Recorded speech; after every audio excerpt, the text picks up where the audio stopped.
Hi guys, it's Sunday. We're going to look at chapter 2 of Ruth in a minute, but first of all a quick notice, a reminder for you that we Zoom Mondays, Tuesdays and Wednesdays.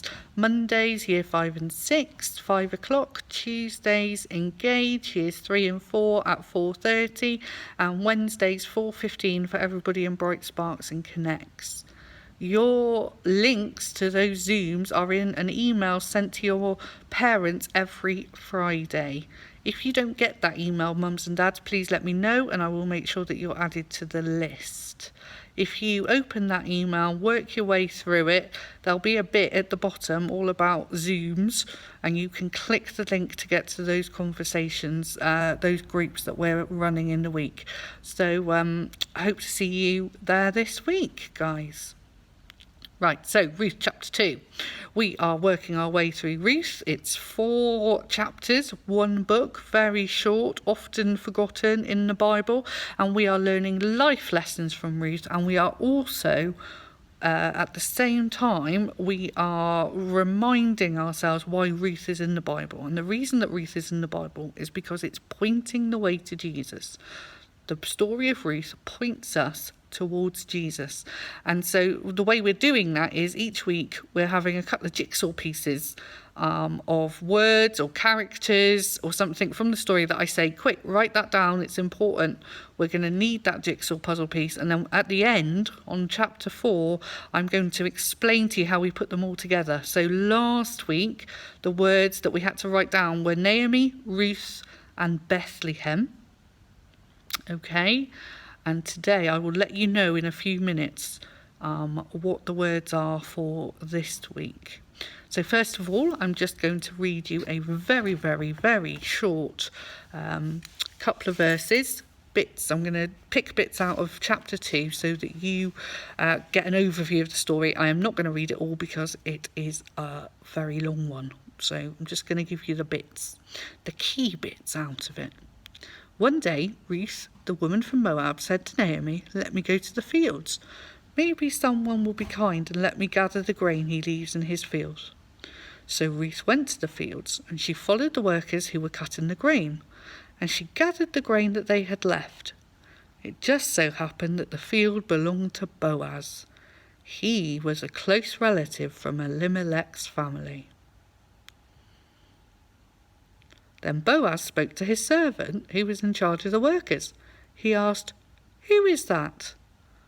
And the servant answered, "She is Ruth, the Moabite woman who came with Naomi from the country of Moab. She asked if she could follow the workers and gather the grain that they left on the ground. She came and she's remained here all day. She's only stopped for a very short break." Then Boaz said to Ruth, "Listen, my daughter, stay here in my field to gather grain for yourself. Do not go to anybody else's field." Ruth said, "Why have you been so kind to notice me?" Boaz answered, "I know about all the help you have given to Naomi, your mother-in-law. You helped her even after your husband died. You left your father and your mother and your own country. You came to this nation where you did not know anyone. The Lord will reward you for all you have done." At mealtime, Boaz told Ruth, "Come here, eat some of our bread. Here, dip your bread in our vinegar." So Ruth sat down with the workers, and Boaz gave her some roasted grain, and Ruth ate until she was full. So Ruth gathered grain in the field until evening, and then she separated the grain from the chaff and ended up with about 10 kilograms of barley. Ruth carried the grain into town, and her mother-in-law saw what she had gathered. Naomi asked her, "Where did you gather all this grain today? Where did you work?" Ruth told her about whose field she had worked in. She said, "The man I worked with today is named Boaz." Then Naomi told Ruth, "Boaz is one of our close relatives, one who will take care of us." Now, That was still quite long, wasn't it? But that is basically an overview of chapter 2. So Naomi and Ruth don't have much money, they don't have much food, and so what Ruth is doing is she wants to work in the fields to pick up anything that the workers miss. So the farmer has workers who are harvesting the grain, and as you do when you're doing a job, sometimes you miss bits. And what was the custom in that country then was to let poor people work in the fields behind the workers, and anything that got missed, they were allowed to gather and take as their food. Now, at the moment, there's quite a lot of chat in the world generally, all of this year, during coronavirus, but especially just before coronavirus came out, about a little saying called "be kind." Have you heard that? Be kind. Well, I googled "be kind" and came up with all sorts of little sayings that, if you Google "be kind," that come up. So first one kind word can change someone's entire day. Has that ever happened to you? Somebody says something kind and nice to you and it cheers you right up.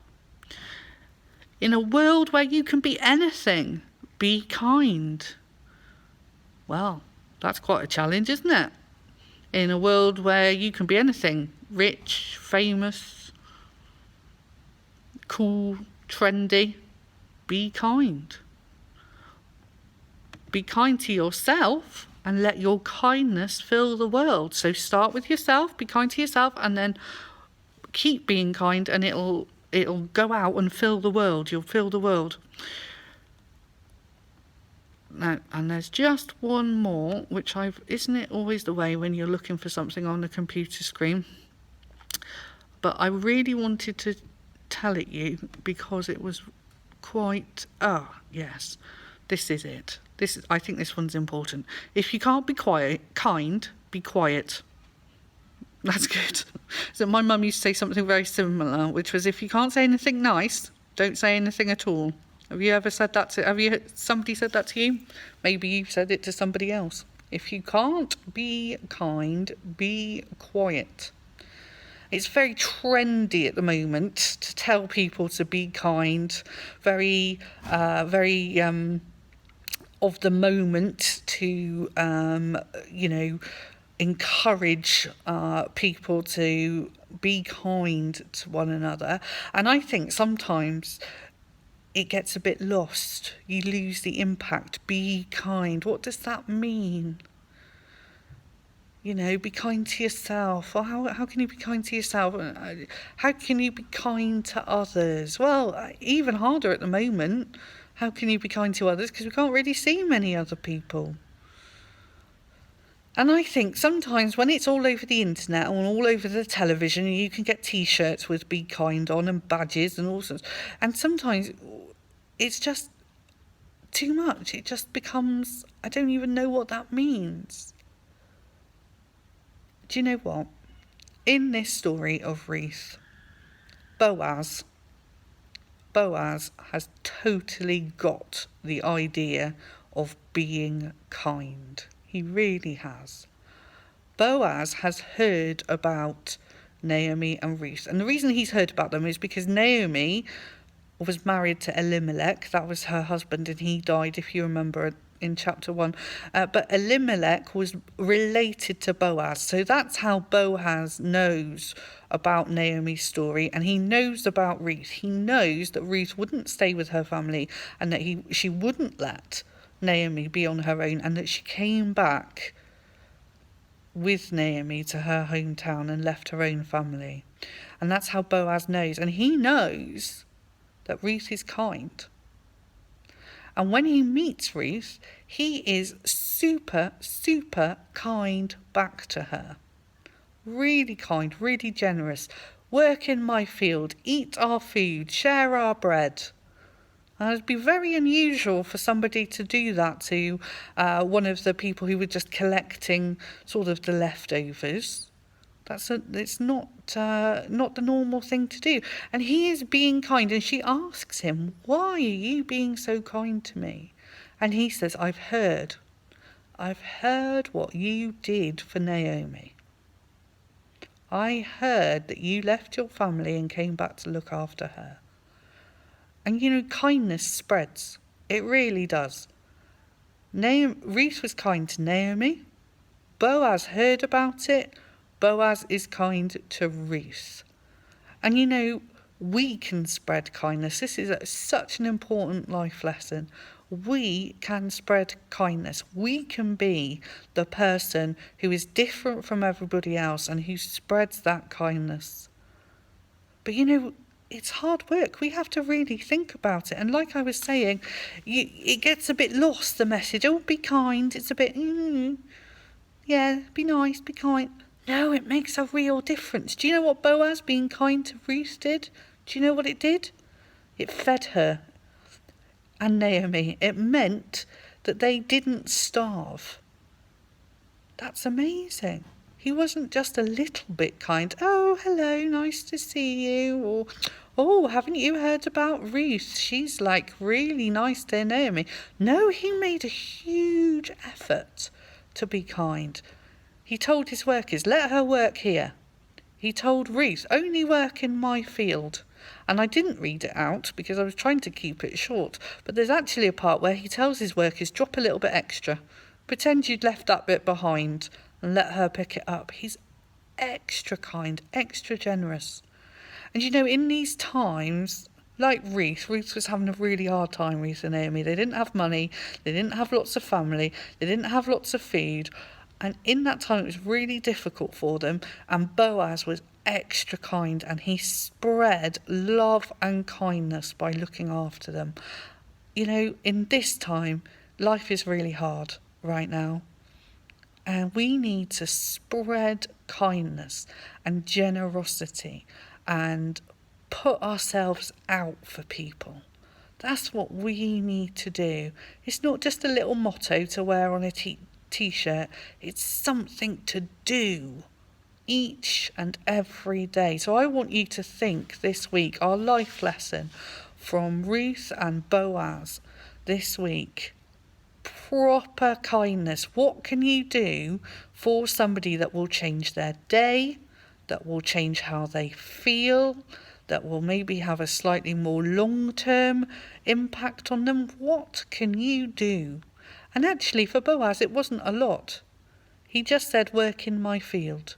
He just said, share our bread. And that made a massive difference to Ruth because she wasn't hungry anymore. But for Boaz, it didn't really make that much difference. One more person eating some bread, not a problem. One more worker, one more person in his field, not too much of an issue. He had lots of fields. So it doesn't have to be a huge gesture, but something that would make a difference to someone else and change how they feel. That is my challenge to you this week. And I haven't forgotten about the jigsaw puzzles either. Jigsaw pieces. So your piece this week is Boaz. Boaz is your name that you need to keep. Okay? And you also need to write down relative, because he was a relative of Naomi's husband. So Boaz and relative, add that in, and we will look at that in a few weeks' time. So be kind, really generously, really think about what you can do for someone that would make a difference to them. Father God, we pray that you would inspire us to be kind to people this week in ways that will make a real difference to them, just like the way Boaz did to Ruth. Help us to be creative and energetic in our kindness to other people. Amen.